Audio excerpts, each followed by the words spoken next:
आ जा बेटा। सो 11th standard में डिप्रिसिएशन टॉपिक चल रहा था हमारा। डिप्रिसिएशन में हम लोग मेथड स्टार्ट करने वाले थे। डिप्रिसिएशन का इंट्रोडक्शन हमने देख लिया था।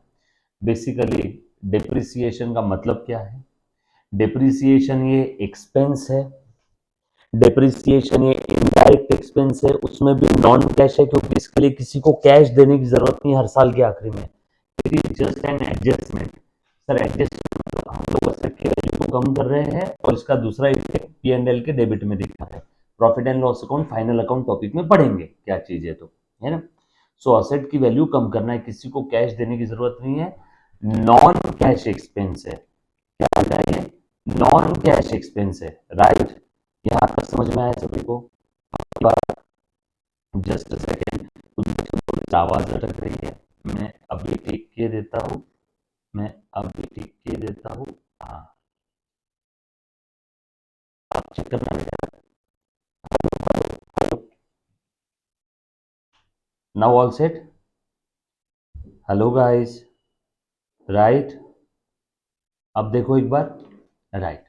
आज so basically depreciation is the reduction in book value of asset, maybe because of its use, wear and tear, passage of time, innovation and technology।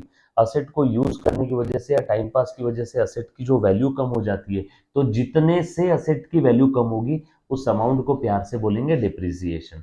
या आसान भाषा में, depreciation is the process of allocation of cost of depreciable asset over its useful life, right. Depreciable asset कौन कौन सी है, चार condition अगर कोई असेट पूरी करती है तो ही उस असेट को डिप्रिसिएबल असेट बोलेंगे। बुक वैल्यू कैसे निकालते हैं वो देखा था। And how to calculate the amount of depreciation में बहुत सारी मेथड्स है, लेकिन 11th स्टैंडर्ड में लेकिन 11th स्टैंडर्ड में हम लोगों को बस ये दो ही मेथड फॉलो करना है, राइट। अभी चेक करो बेटा एक बार, आवाज आ रहा है क्या? Hello hello hello, am I audible, visible? Hello hello hello hello hello hello hello hello hello, right. आ जाओ। सो इसको भी हाथ में रखता हूँ, ठीक है। ओके, तो आपको आवाज एकदम क्लियर आएगा, है ना। चल, आ जाओ यार बच्चों। सो मैं बात कर रहा हूँ अब ये दो मेथड्स की।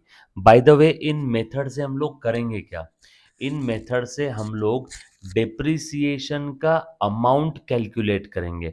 और जब तक अमाउंट नहीं पता चलेगा हम लोग अकाउंटिंग कर सकते हैं क्या? नो। सो फॉर अकाउंटिंग हमें अमाउंट निकालना बहुत जरूरी है।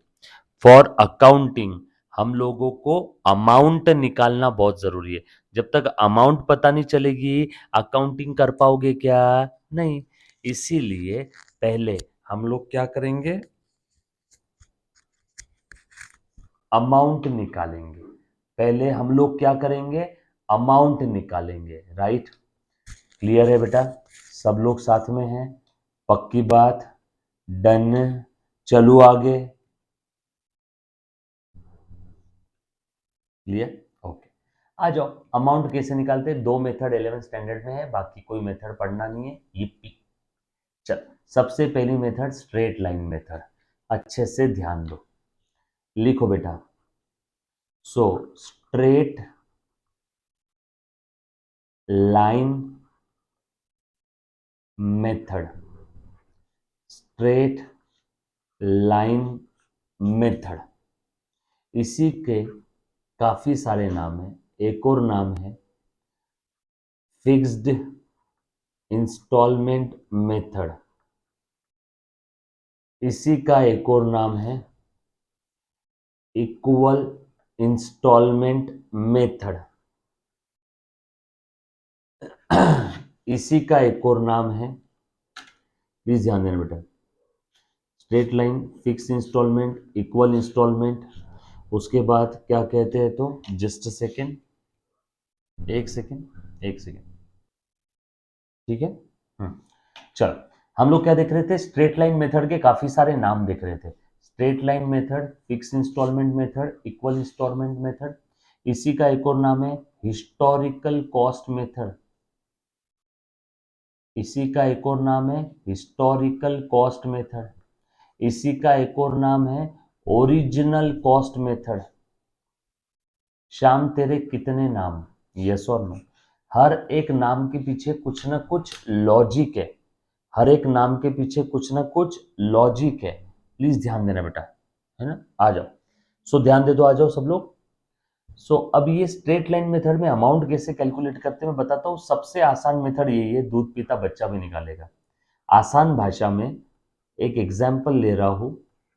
एक असेट हमने खरीदा, एक असेट हमने खरीदा, उसकी कॉस्ट है 10,000 रुपए। उस असेट का यूजफुल लाइफ है, आपको समझाने के लिए, 5 साल। एंड यूजफुल लाइफ खत्म होने के बाद, at the end of useful life, हम लोगों को असेट का स्क्रैप वैल्यू मिलेगा 0, है ना। स्क्रैप वैल्यू क्या होता है, असेट की यूजफुल लाइफ खत्म होने के बाद जो भी अमाउंट बचेगा या असेट को भंगार में बेच के जो पैसा आ सकता है, उसे हम लोग प्यार से स्क्रैप वैल्यू बोलेंगे, या इसी को सैल्वेज वैल्यू या रेसिडुअल वैल्यू, है ना। असेट की यूजफुल लाइफ खत्म होने के बाद शायद कितना आएगा, उसी को स्क्रैप, सैल्वेज और रेसिडुअल वैल्यू कह सकते हैं, यस और नो। यहां तक किसी बच्चे को कोई डाउट है तो प्लीज एक बार पूछो बेटा, anybody, any kind of doubt, right. चलो आगे। सो असेट की कॉस्ट है 10,000, useful life 5 years. At the end of useful life हमें शायद मिलेगा 0, क्योंकि पूरी यूजफुल लाइफ खत्म हो गई, असेट पूरी यूज कर लिया, भंगार में जाएगी तो 0 में जाएगी, समझ लो, कुछ भी नहीं आएगा, आपको समझाने के लिए मन से एग्जाम्पल। तो अब यहाँ पे स्ट्रेट लाइन मेथड के हिसाब से डिप्रिसिएशन कैसे निकलेगा, दूध पीता बच्चा भी बताएगा। 10,000 रुपए आखिरी में मिलेंगे 0, सो मेरे लिए तो पूरी कॉस्ट 10,000 ही हो गई, और ये चल रहे 5 साल। तो बताओ हर साल का डिप्रिसिएशन कितना, 10,000 5 साल के लिए, तो हर साल का डिप्रिसिएशन 2,000 आ गया, amount of depreciation under straight line method. एक और एग्जांपल ले रहा हूं, एक और एग्जांपल ले रहा हूं।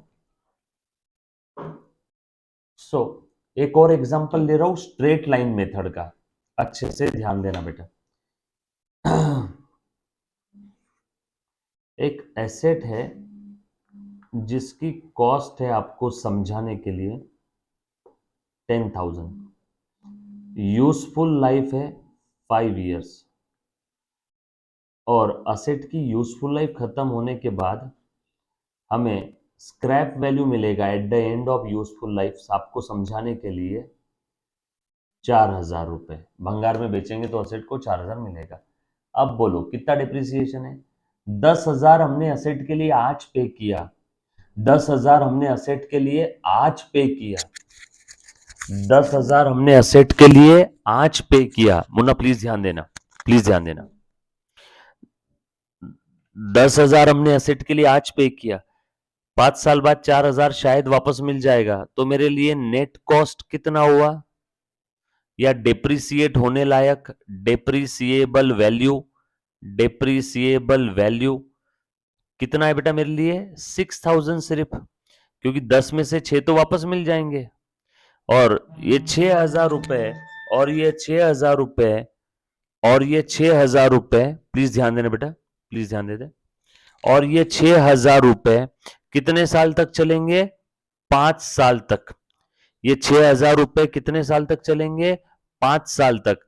तो बताओ एक साल का कितना, एक साल का कितना, 6,000 रुपए 5 साल, तो एक साल का करीब करीब आपका हो जाएगा 1,200 रुपए।